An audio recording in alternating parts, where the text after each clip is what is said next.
Usually when you think about signing a contract, there's this expectation of total finality, like total clarity. You buy a car, you sign on the dotted line, you get the keys. Right. It's entirely linear.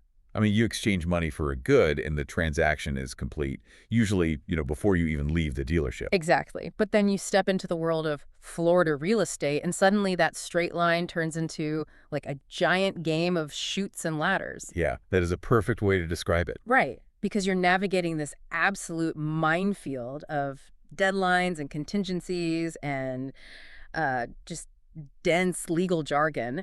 And one wrong step sends you sliding all the way back to the beginning. Usually minus your very large deposit, too. Oh, yeah, that's the kicker. It's the absolute definition of a high-stakes obstacle course. And, the rule book for that course is constantly evolving based on market pressures and court battles. Which is exactly why we're here.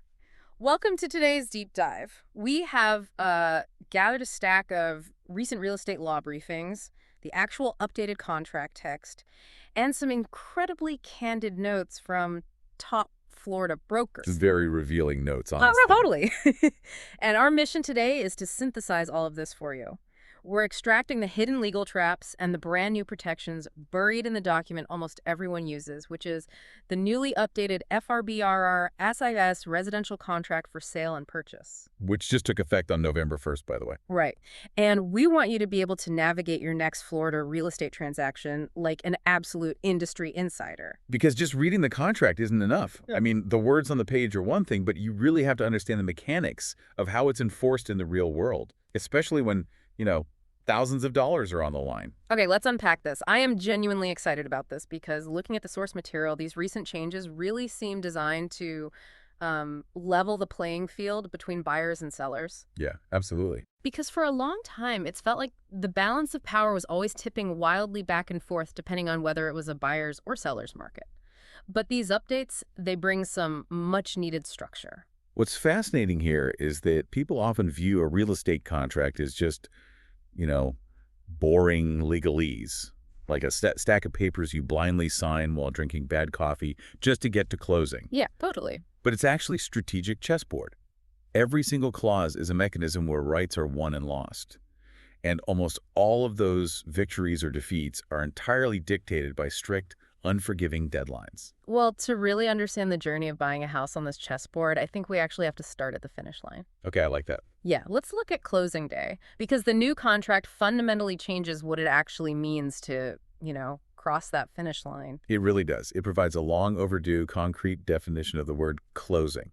Which is wild that it even needed defining. Like, looking at the broker notes, historically, a seller would just sit there, arms crossed, refusing to hand over the keys to the buyer until the wire transfer actually hit their personal bank account. Right. Picture the scenario. The buyer has signed a mountain of paperwork. The lender has released the funds, but because of, banking hours or federal wire cutoff times. Or just the slow churn of the financial system. Exactly. The money hasn't magically appeared in the seller's checking account yet, so the seller just holds the keys hostage. Oh, man. The buyer is sitting in a hot-moving truck in the driveway with all their worldly possessions, technically the owner of the house, but locked out. It's a complete nightmare. But under the new rules, it clarifies that closing occurs the moment the closing agent has collected all the required funds and all the signed documents. Right. So it's basically like a relay race where you hand the baton to the referee, not the other team. Once the ref has it, you're done. That's a great way to put it.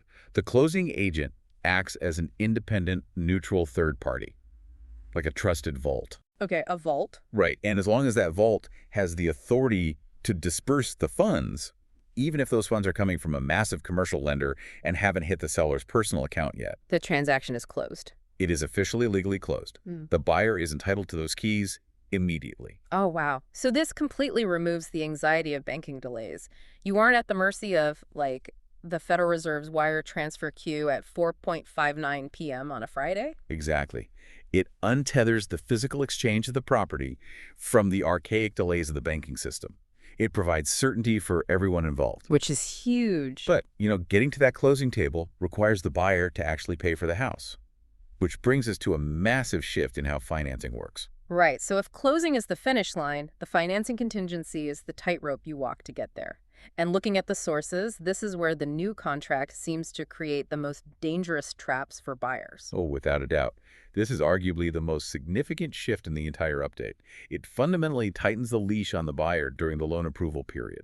Which is usually what, a 30-day window? Usually 30 days, yeah. Okay, because the biggest shocker here involves the appraisal. In the past, a bad appraisal, meaning the bank says the house just isn't worth what you offered, could let a buyer walk away from the deal right up to closing day. Right. The bank pulls the plug, the buyer gets their deposit back, no harm, no foul. Yeah, under the old rules, a lender's loan approval could contain an appraisal condition. That meant if the appraisal came back low a week before closing, the buyer could just pull the ripcord. Leaving the seller totally stranded. Exactly. The seller would be left high and dry after taking their home off the market for a whole month. But the new contract shuts that down entirely, right? Right, yeah. The appraisal must be completed prior to the expiration of the loan approval period. Yes. That 30-day window is now a hard stop for the appraisal, too. Wait, really? If I'm a buyer, 30 days feels like a blink of an eye for a bank to do an appraisal. If I miss that window and the appraisal is low, my deposit is just gone. It's completely at risk, yes. If we connect this to the bigger picture, it is all about shifting risk. Yeah. During hot markets, appraisers get incredibly backed up. Oh, sure. It can take weeks to get one out to a property. Hmm. So the new contract says to the buyer, you need to hustle. You can't just sit back. Right. From the moment the contract is signed, you must push your lender to order that appraisal immediately, because if you don't and the 30 days expire, you forfeit that financing contingency. Wow. You are putting your deposit at massive risk if the loan falls through because of a late, low appraisal. You're basically racing the clock for the bank's valuation. Exactly. And there is also a strict new rule if you need to sell your current house to buy this new one. Oh, the writer. Yeah, the contract requires total transparency from day one now. Yes. If your loan approval is contingent on you selling your current property, you must attach the specific rider for that at the very beginning, at contract inception. So no sneaking it in later. No, you cannot surprise the seller with this condition halfway through the 30-day window when your lender suddenly realizes your debt-to-income ratio is too high. Right. If you don't attach it up front, you cannot use the sale of your old house as an excuse to back out later. Precisely. So the real suspense in the financing section is what the source material calls the 3 doors. Yes. The 3 doors. Before that 30-day loan period expires, the buyer must deliver a written notice to the seller. And you literally have to pick a door. You must choose wisely, and you must do it in writing before the deadline. Okay, so door number 1. Door number 1. You confirm your loan is approved, and you are proceeding to closing. Everything is great. Simple enough. Now, I see door number 2 as going all in on a poker bluff. Your loan is not approved yet, but you are choosing to proceed to closing anyway. It's a huge gamble. You are telling the seller you have the money, but if your financing actually falls through, you just lost your entire deposit. It is a massive risk.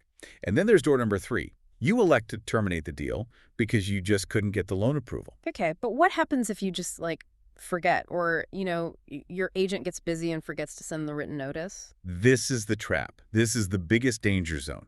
If you failed to walk through one of those 3 doors before the deadline, 2 things happen automatically. Okay. First, your contract is instantly converted into a cash transaction. You lose all your financing protections. Which is terrifying if you don't actually have, hundreds of thousands of dollars in cash sitting under your mattress. Exactly.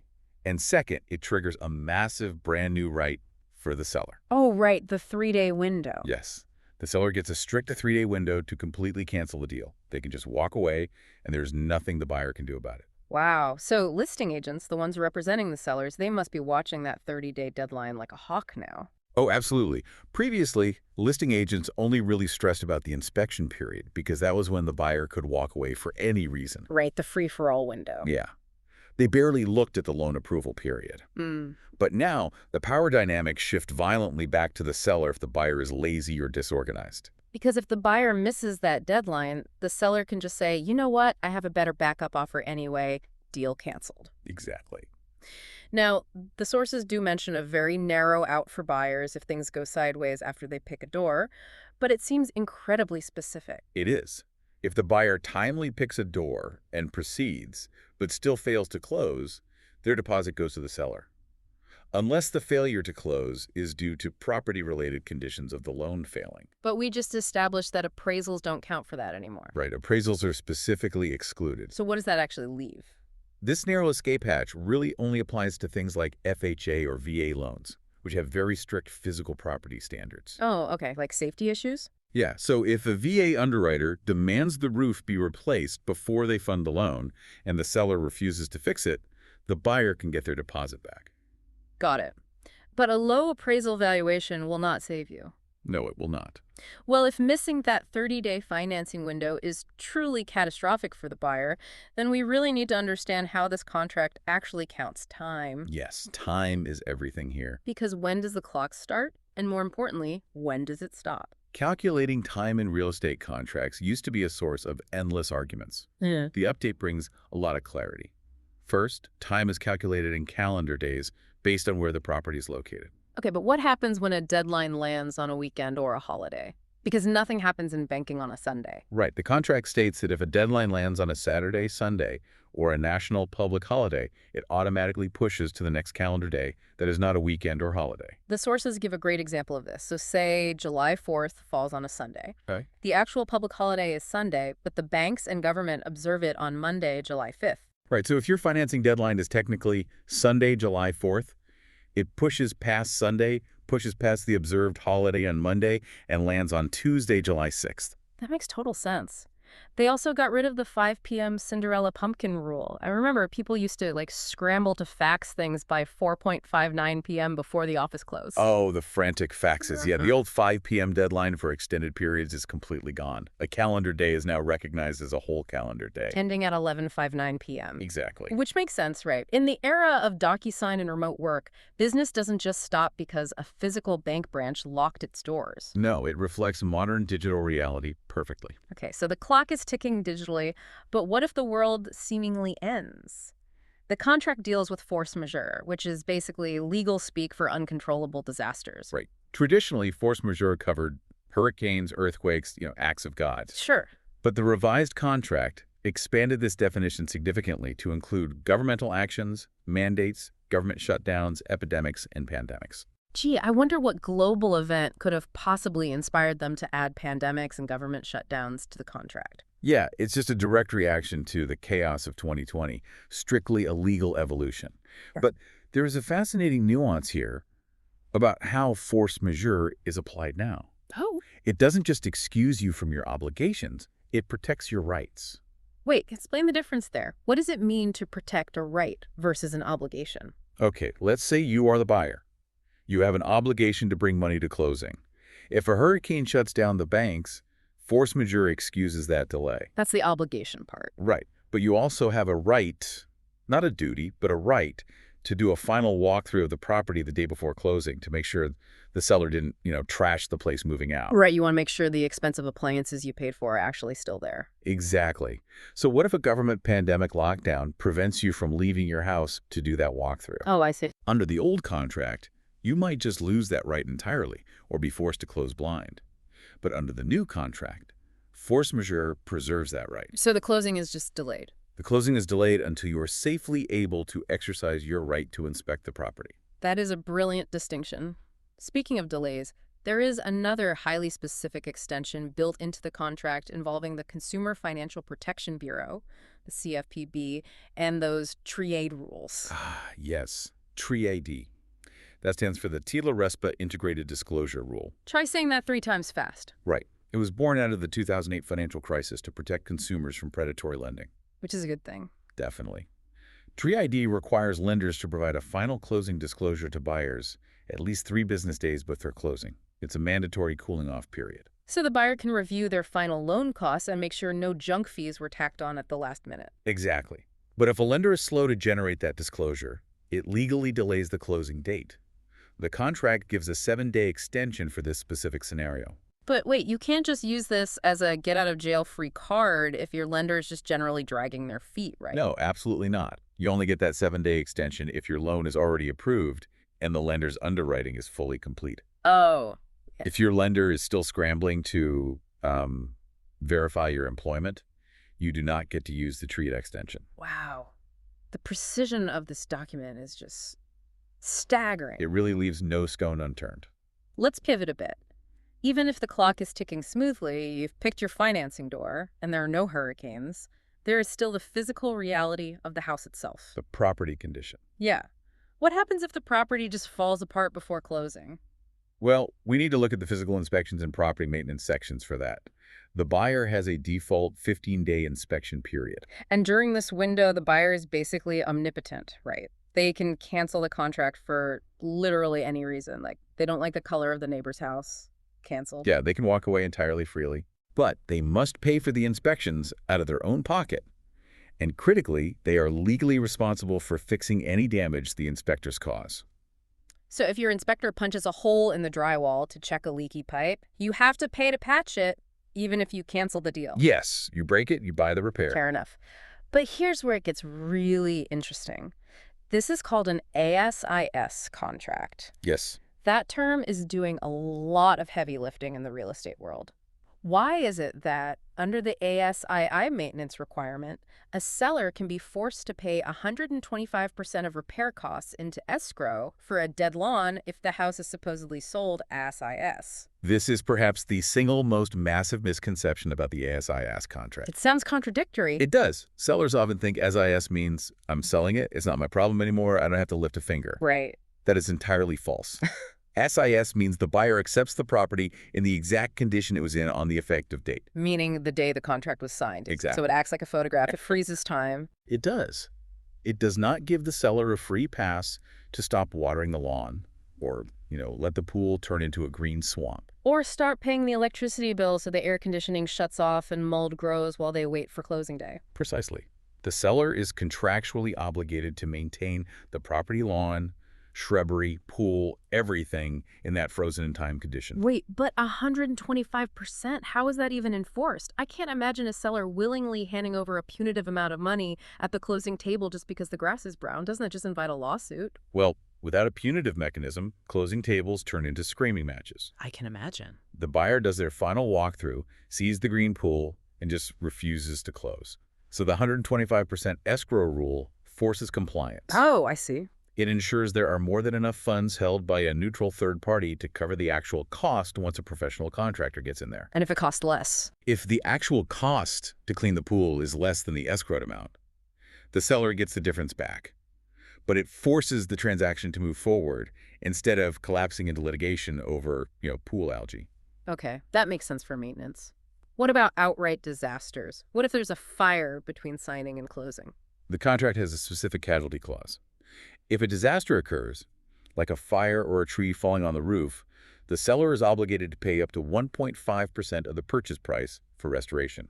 Wait, on $1 million house, 1.5% is only $15,000. Right. If a fire rips through the kitchen, that repair is going to be well over $100,000. The math there feels like it leaves the buyer in a terrible spot. Well, if the damage exceeds that 1.5% threshold, the buyer actually holds the cards. How so? The buyer can elect to take the property anyway, with the seller giving them that 1.5% credit at closing, and the buyer deals with the rest of the damage using their own insurance or funds. Or the buyer can simply walk away with their deposit, releasing everyone from the contract. It provides a clean exit when catastrophic damage occurs. Got it. So the physical house is perfectly maintained, the lawn is green, there are no fires, you are ready to close. Almost. Almost, because there is a hidden trap that has absolutely nothing to do with the house itself and everything to do with the legal identity of the seller. Oh, the fur PTA surprise. Yes, the fur PTA surprise. This is where the buyer gets a truly terrifying responsibility. FIR PTA stands for the Foreign Investment in Real Property Tax Act. Right, and according to the contract, the buyer is forced to inform themselves if the seller is a foreign person under U.S. tax law. And if the seller is foreign, the IRS requires the buyer, to withhold up to 15% of the sale price and send it directly to the IRS. This raises an important question, though, right? Why the buyer? Yeah, why? The government knows they cannot easily chase a foreign citizen across international borders to collect capital gains taxes. It's just too difficult and expensive. That makes sense. So they place the withholding burden squarely on the U.S. transaction itself. They essentially hold the property and the new owner hostage to ensure the taxes are paid. That is mind-blowing. I am just trying to buy a condo in Miami, and suddenly I have been deputized as an IRS tax collector. Pretty much. If I pay the foreign seller the full amount and they take the money and run back to Europe without paying their capital gains taxes, the IRS comes after me. Yes.